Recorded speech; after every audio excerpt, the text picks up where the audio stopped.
कल एक स्टूडेंट ने मुझसे पूछा, सर मैं डेली इंग्लिश पढ़ता हूँ लेकिन मैं बोल नहीं पाता। और जवाब में मैंने उसे ये बोला कि उसे सिर्फ बोलना नहीं चाहिए, सुनना भी चाहिए, क्योंकि अगर आपको टेंसेस समझ में आ गए ना तो समझिए आप इंग्लिश बोलना सीख गए। टेंस मतलब ग्रामर का वो बोरिंग हिस्सा, राइट? नहीं, ऐसा बिल्कुल नहीं है। इंग्लिश स्पीकिंग का स्केलेटन है टेंस, अगर आप ध्यान से देखो तो। जैसे हर एक टेंस में छुपा होता है उस ग्रामर का एक पूरा का पूरा स्ट्रक्चर। स्टार्ट करते हैं प्रेजेंट टेंस से, जो अभी चल रहा है या फिर हैबिट है।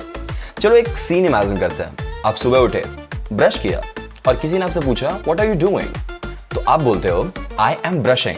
तो जो अभी आप कर रहे हो ना, ये प्रेजेंट कॉन्टिन्यूअस है। प्रेजेंट टेंस के 4 चेहरे हैं और हर एक का अपना अपना एटीट्यूड है। प्रेजेंट इंडेफिनिट, मैं रोज पढ़ता हूं, आई स्टडी डेली। इसे यूज करो हैबिट के लिए, यूनिवर्सल ट्रुथ के लिए, जैसे sun rises in the east, I wake up at 6 o'clock। इसमें एस या ईएस भी लगता है वर्ब के साथ। अगर सब्जेक्ट ही, शी, इट हो तो आप एस लगाते हो। She Yeats fast, that simple. अब है प्रेजेंट कॉन्टिन्यूअस। मैं अभी वीडियो देख रहा हूं, I am watching the video. ये हम तब यूज करते हैं प्रेजेंट कॉन्टिन्यूअस उन एक्शंस के लिए जो अभी ऑन गोइंग हो रहा हो। For example, he is cooking the breakfast, हमेशा वो कुकिंग नहीं। थर्ड, प्रेजेंट परफेक्ट, मैं काम कंप्लीट कर चुका हूं, I have completed the work. She has written 5 emails, we have started learning English. Next होता है चौथा, प्रेजेंट परफेक्ट कॉन्टिन्यूअस, मैं 1 घंटे से इंग्लिश पढ़ता रहा हूं, I have been studying English for 1 hour, he is working since morning, they have been waiting for you.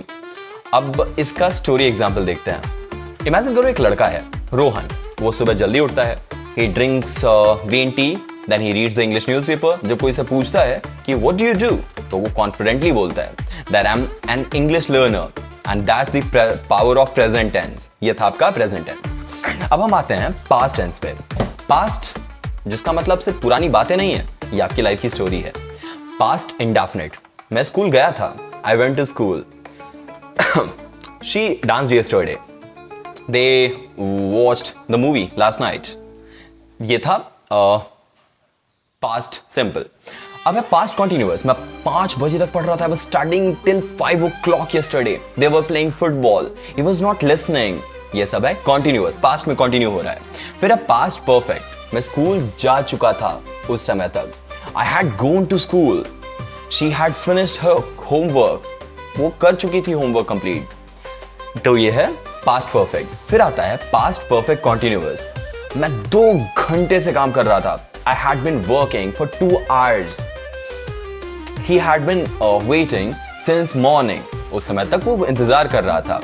अब इसको स्टोरी के एग्जांपल से समझते हैं। देखिए, एक बार की बात है कि एक लड़की थी, नाम है उसका Meera. she wanted to speak English, लेकिन वो बहुत ही घबराती थी। she joined a class and within 3 months she had become a confident speaker, and that's her past, that's her journey। अब आते हैं पार्ट 3 पे, फ्यूचर, जो हमारा अंधेरे में है, यानी जो होने वाला है, फ्यूचर अपकमिंग। फ्यूचर टेंस आपको बोलना नहीं, बोल्ड बनाता है। फ्यूचर इंडेफिनिट, मैं कल जाऊंगा, I will go tomorrow. She will dance at the party, they will help you, मतलब फ्यूचर में ये काम होने वाला है। फिर होता है फ्यूचर कॉन्टिन्यूअस। फ्यूचर कॉन्टिन्यूअस में मैं कल 5 बजे पढ़ाई कर रहा होऊंगा, I will be studying at 5 o'clock tomorrow, he will be waiting for you, वह तुम्हारा इंतजार कर रहा होगा। फिर होता है फ्यूचर परफेक्ट, फ्यूचर में जो काम कंप्लीट हो चुका हो, फ्यूचर में ही कंप्लीट हो चुका हो। मैं तब तक काम कंप्लीट कर चुका हूंगा, I will have finished the work by then, they will have reached the station. फिर लास्ट में आता है may be the least, future perfect continuous, मैं 2 घंटे से काम कर रहा होऊंगा, I will have been working for 2 hours, she will have been preparing since morning. अब इसको स्टोरी के समझ से पलते हैं। अब इमेजिन करो कि आपका फ्यूचर वर्जन जो आप बनने वाले हो, वो कॉन्फिडेंटली इंग्लिश बोलता है, इंटरव्यूज क्लियर करता है और कहता है I will speak better than ever, and that future starts today.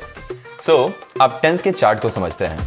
अगर आपने यहां तक सीखा है तो इसके आगे अगर आपको इंटरेस्ट है वो subject plus verb plus object में, तो यू वॉच द वीडियो। अगर नहीं तो please leave it, you don't need it. May be you actually need it. चलो आगे का वीडियो स्क्रीन गार्ड रिपेयर होने के बाद। फिलहाल टेंस का गेम अगर समझ गए हो तो इंग्लिश बोलना एक खेल बन जाएगा। It's like a play for you.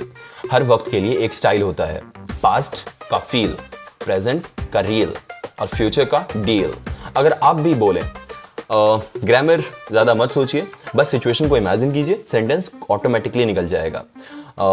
For better structures आप डिस्क्रिप्शन चेक कर सकते हैं। आप टेंस को रट्टा नहीं मारना है, एक्सपीरियंस शुरू करना है ताकि आप और अच्छे समझ सको।